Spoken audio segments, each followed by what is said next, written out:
Shalom Bapak Ibu yang dikasihi Tuhan, kita bersyukur pagi hari yang indah ini kita boleh bangun pagi, semua karena anugerah Tuhan. Kita masih diberi kesempatan hidup, bernafas, untuk memuliakan Tuhan, untuk beraktivitas. Dan sebelum kita memulai semuanya itu di hari yang indah ini, mari kita mau membaca dan merenungkan firman Tuhan. Kita percaya ada jalan keluar atas setiap firman yang kita baca dan kita tangkap, kita terima. Mari kita berdoa. Terima kasih Bapak Surgawi buat hari yang baru. Kami sungguh bersyukur atas kasih setiamu dalam hidup kami, atas pemeliharaanmu, atas panjang umur hidup kami. Biarlah selama umur hidup kami yang masih ada ini, kami mau memuji dan menyembah Tuhan. Pimpin kami Tuhan, di setiap langkah hidup kami boleh bangun pagi untuk memuliakan Tuhan. Kami mau membaca firman-Mu, mau merenungkannya. Roh Kudus pimpin kami, untuk kami mengerti maksud kehendak-Mu dalam hidup kami. Dalam nama Tuhan Yesus. Haleluya, amin. Mari Bapak Ibu, kita akan membaca di dalam 1 Timotius, pasalnya yang ke-4, ayat 1-16. Firman Tuhan berkata, tetapi roh dengan tegas mengatakan bahwa di waktu-waktu kemudian, ada orang yang akan murtad lalu mengikuti roh-roh penyesat dan ajaran setan-setan, oleh tipu daya pendusta-pendusta yang hati nuraninya memakai cap mereka. Mereka itu melarang orang kawin, melarang orang makan makanan yang diciptakan Allah, supaya dengan pengucapan syukur dimakan oleh orang-orang yang percaya dan yang telah mengenal kebenaran.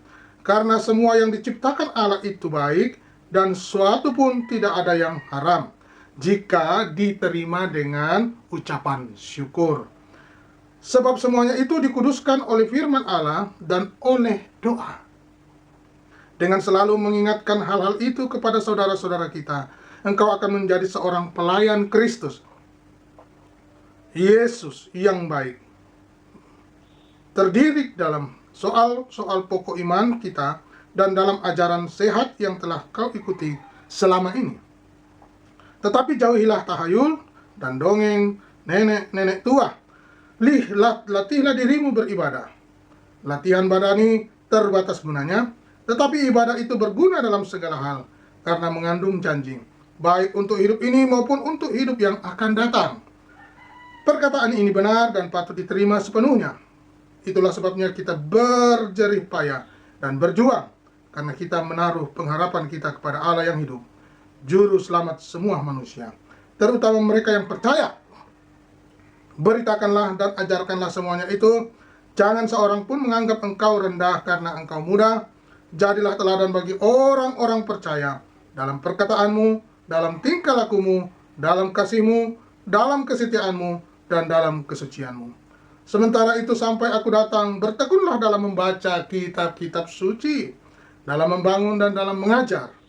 Jangan lalai dalam mempergunakan karunia yang ada padamu, yang telah diberikan kepadamu oleh nubuat dan dengan penumpangan tangan sidang penatua. Perhatikanlah semuanya itu. Hiduplah di dalamnya, supaya kemajuanmu nyata kepada semua orang. Awasilah dirimu sendiri dan awasilah ajaranmu. Bertekunlah dalam semuanya itu, karena dengan berbuat demikian engkau akan menyelamatkan dirimu dan semua orang yang mendengar engkau. Puji Tuhan. Pagi hari ini kita sudah membaca satu perikop, supaya kita berawas-awas, berjaga-jaga. Dikatakan bahwa awasilah dirimu dan semua orang yang mendengarkan engkau, karena banyak pengajaran sesat. Hati-hati Bapak Ibu, firman Tuhan sudah ingatkan ya. Coba kita perhatikan bahwa kata sesat ini biasanya dihubungkan dengan tingkah laku dan ajaran-ajaran yang aneh ya, mengerikan, penuh hawa nafsu ya. Tetapi di sini Paulus menunjukkan pada suatu pengajaran sesat yang menekankan hidup melajang ya. Katakan hidup melajang, hidup selibat sendiri itu lebih kudus daripada kawin. Nah, itu ajaran yang menyesatkan ya. Artinya bahwa zaman dulu ya, dikatakan hidup melajang dengan peraturan tentang makanan. Mereka mengatakan bahwa dengan hidup melajang itu lebih kudus daripada cara yang lain. Nah, perhatikan Bapak Ibu, hal-hal yang justru tampak mulia dan bersih, ya seperti di ayat 1, ajaran setan-setan ternyata juga dapat mengenakan jubah yang kelihatannya putih bersih. Dikatakan ini menyedihkan. Paulus menyatakan bahwa makanan, bahkan juga hubungan seksualitas adalah ciptaan Tuhan. Semua yang Tuhan ciptakan adalah baik jika diterima dengan ucapan syukur. Ya, coba perhatikan. Karena semuanya itu dikuduskan oleh firman Allah dan oleh doa. Tetapi para pengajar itu memutarbalikkan dengan menyatakan bahwa apa yang baik yang berasal dari Tuhan itu justru jahat. Ini diputarbalikkan kebenaran itu. Ini sama dengan sesatnya menyatakan bahwa apa yang jahat adalah baik. Jadi diputarbalikkan kebenaran itu. Ada yang dikhususkan memang oleh Tuhan, yaitu baik, karena disertai doa dan ucapan syukur. Tapi tidak bisa disamaratakan, universalkan untuk semua. Nah, ini dia. Nah, Bapak Ibu, ada beberapa hal. Jadi diputarbalikkan dan kedua sama-sama mengabaikan, ya, bahkan melawan dan melecehkan apa yang telah Allah buat dan yang nyatakan bagi umatnya ini. Nah, beberapa hal yang perlu Timotius perhatikan agar ia dapat menjadi seorang pelayan Kristus Yesus yang baik. Pertama, dikatakan terdidik. Artinya tidak hanya telah menerima pengajaran, tapi juga memiliki hidup yang berakar dalam soal-soal pokok iman.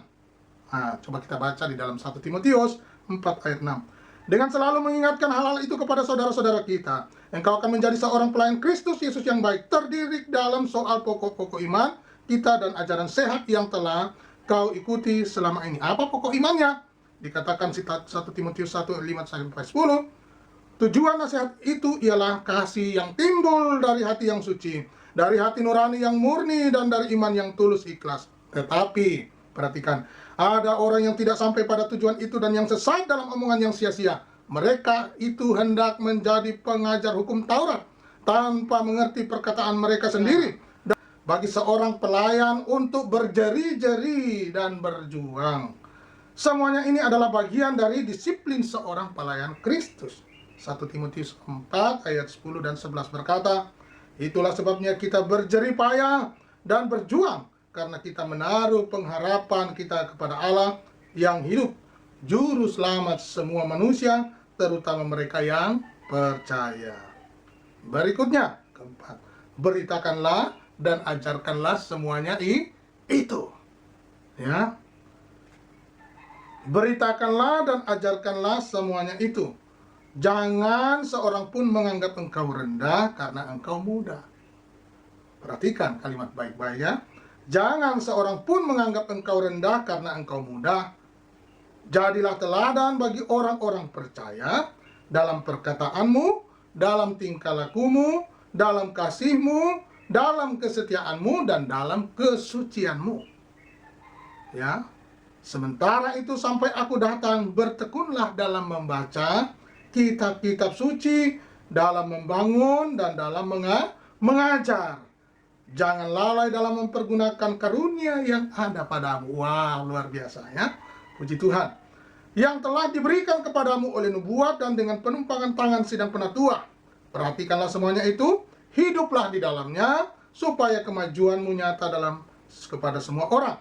Awasilah dirimu sendiri dan awasilah ajaranmu. Bertekunlah dalam semuanya itu, karena dengan berbuat demikian engkau akan menyelamatkan dirimu dan semua orang yang mendengar engkau.